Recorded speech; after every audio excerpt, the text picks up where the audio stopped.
Candice framed herself as the exception, then tried to erase the rule. But Jasmine wasn't here to be steamrolled. So, Jasmine leaned forward just slightly. You believe systemic racism is exaggerated? Candice's smile didn't falter. Absolutely. The numbers don't lie. We've got more black millionaires than ever.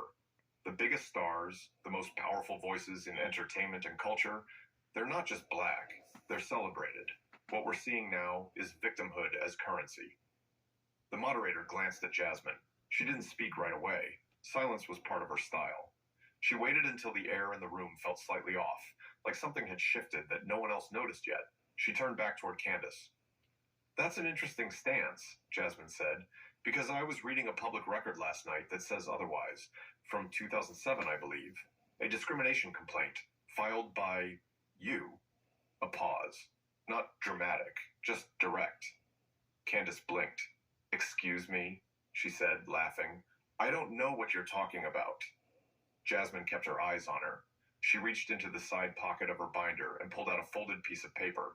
Filed with the Stanford Board of Education, Jasmine continued. You claimed you were the victim of racial harassment in high school, and you didn't just file it. You won a settlement. Am I wrong? Candice opened her mouth. No words came. The moderator leaned forward, visibly uncomfortable. Let's just keep things respectful. Jasmine cut in, her voice still calm. This is respectful. I'm not attacking anyone. I'm asking how someone can spend years telling black kids that racism isn't real, when she herself once needed protection from it. The room was different now. The camera guys felt it. The producers felt it. Viewers at home weren't flipping channels anymore. Candice shifted in her seat. Her jaw clenched for just a second, enough for anyone paying close attention. That's ancient history, she finally said. It was a different time. I was a kid. But you were telling the truth, weren't you? Jasmine asked, softer now. Silence again. Yes, I was. But that's not the point. It is the point, Jasmine interrupted, because the truth doesn't expire. But Jasmine had only just started pulling the thread, and Candice had no idea how much was still attached. The silence on set dragged for a second too long. Candice adjusted the microphone clipped to her lapel, not because it needed adjusting, but because it gave her a second to think. Her smile, always part of the performance, wavered. This wasn't the setup she expected. I think we're losing the thread here, she said, trying to regain her balance. Bringing up something from when I was a teenager doesn't discredit the broader conversation about how race is weaponized in politics today. Jasmine didn't flinch.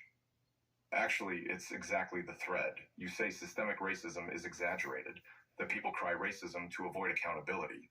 But when you were on the receiving end, it was real enough to go to court, and real enough for them to pay out. Candice opened her mouth, ready with a retort, but Jasmine leaned in, cool and quiet. You said you were harassed with racial threats, that the school didn't protect you, that you feared for your safety, and you weren't wrong. But let's be honest, you didn't overcome racism by denying it. You got justice by calling it out. A low murmur swept through the live audience, barely audible, but present. Now, the moderator was stuck. He looked at the producers off camera, then tried to move things along. Okay, maybe let's keep this about current policy, Congresswoman. Jasmine didn't let him. We're talking about current policy because of past patterns. We can't talk about justice if we keep pretending the past didn't happen. That includes her past. Candice exhaled, sharp, like air being forced out. You don't know me. I know your words. That's enough. Candice straightened up, louder now. You're twisting things. People grow. My views have evolved. I've learned that too many people lean on victimhood to make a living, and it holds the whole community back. But you didn't grow past it, Jasmine countered. You grew from it. You used that experience to build something. And now, instead of helping other young people stand up when they're being targeted, you're out here saying they're imagining things. That landed. You could feel it. Not just in the room, but through every screen watching at home. Candice shook her head, laughing again, but this time there was no real smile behind it. You're trying to frame me as a hypocrite because I don't walk around angry about what happened to me?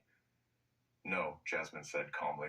I'm showing people that your story isn't what you claim it is, that you benefited from the very system you now say doesn't exist.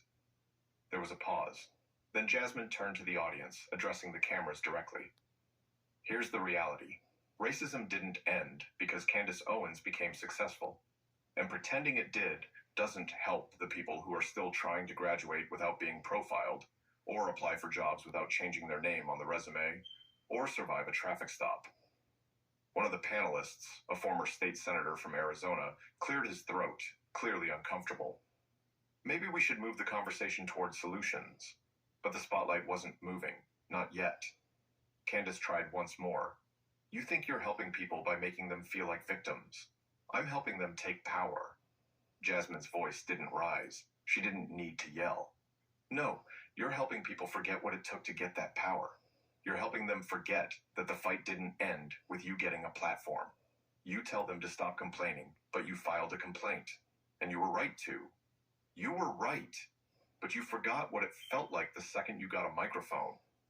The moderator tried to cut to commercial, but the delay in his voice said everything. He knew this was the moment people would be talking about.